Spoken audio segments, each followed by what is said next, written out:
Le groove.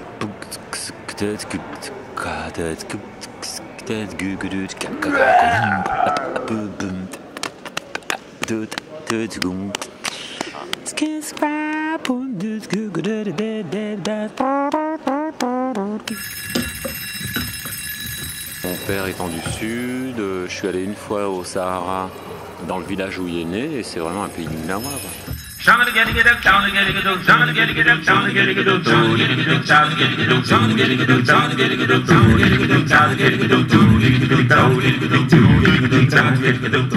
Et je connaissais pas, j'y suis allé une fois pour accompagner un de ses cousins. Puis il y a un vieux monsieur qui vient me voir avec une canne, l'œil renversé, et qui me dit « Ah, tu es Khalid, le fils de Mohamed, Ben Mohamed, machin ». Et c'est la première fois que j'ai lu un écho de mon père enfant, quoi. Et ça a été une charge émotive, mais sensationnelle, quoi.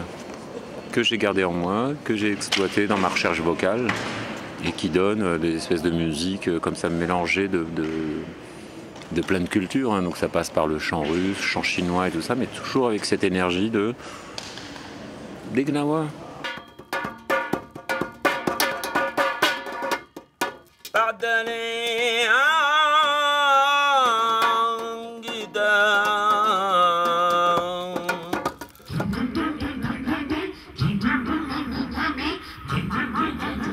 Avant de faire du son moi-même avec mon corps, avec ma voix, j'étais vraiment sensible au son qui nous entoure, au son du quotidien.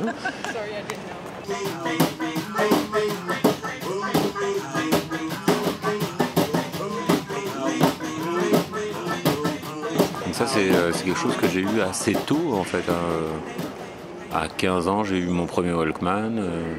Et je m'amusais à enregistrer mes parcours et à réécouter tout le parcours et à visualiser tout le cheminement. À partir du moment où j'ai commencé à travailler le son de la voix, je me suis amusé à restituer avec la voix tout l'environnement sonore. Le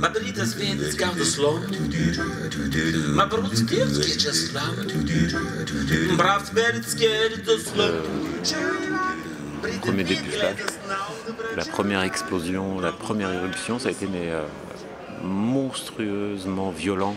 Donc c'était au Théâtre des Amandiers, dans le cadre d'une création où je devais jouer un acteur, alors que j'étais technicien, mais le metteur en scène m'avait dit « Ouais, je veux bien que tu joues un rôle, mais il faut que tu fasses le training avec les acteurs. » Donc voilà.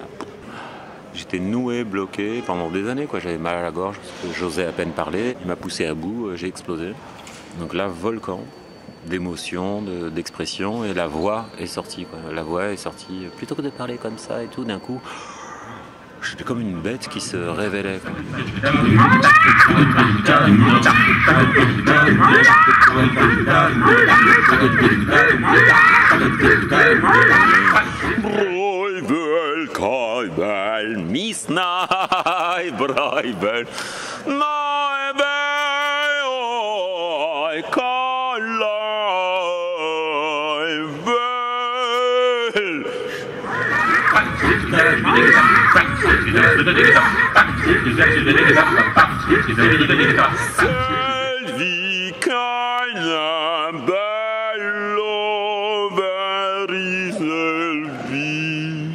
Et ça, c'est pour les gens qui me demandent comment tu fais la trompette. C'est une chanteuse lyrique à laquelle on ferme la bouche.